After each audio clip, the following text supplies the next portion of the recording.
Nous sommes à la fin de la troisième journée de discussion. Hier, nous avons eu un consensus, c'est-à-dire l'opposition et la mouvance, sur l'annulation du calendrier électoral en sa partie communale et communautaire. Il faut que je précise, à l'intention de vous, les médias, que les élections présidentielles ne font pas partie de l'ordre du jour. Ceci dit, nous avons demandé, c'est ce que nous pouvons faire, à la CENI d'annuler momentanément. Donc, là, en sa partie communale, le chronogramme. Encore une fois, l'achèvement, c'est le respect de la loi. La CENI a été installée par une loi organique et qu'il y a une disposition qui dit que un commissaire, l'ensemble des commissaires, aucun n'a le droit de demander ni de recevoir des injonctions des politiques, y compris les structures d'origine.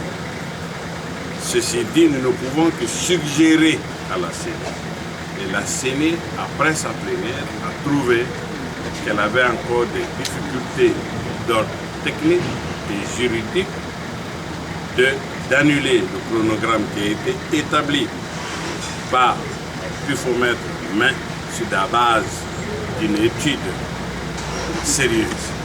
Et si elle devrait donc l'annuler, il faut que la CENI ait au moins une indication de la périodicité des élections souhaitées par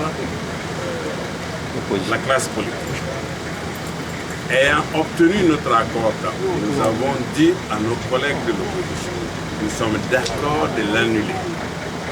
Mais est-ce que tout au moins on peut commencer à discuter pour que les résultats de nos discussions soient intégrés, maintenant qu'on a l'accord de principe, aux agrégats qui vont permettre à la CENI de fixer un nouveau chronogramme.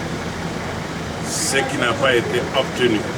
Donc sagement, la communauté internationale qui nous appuie, leur Excellence, les ambassadeurs qui ont pris tout ce temps avec nous, ont sagement conseillé à ce que nous utilisions le week-end pour des consultations. Et comme on a l'habitude de dire, la nuit porte souvent conseil et lundi à 14 h, nous allons reprendre les débats, espérant que les esprits vont aller dans un sens un peu plus conciliant que ça ne l'était aujourd'hui. Je vous remercie.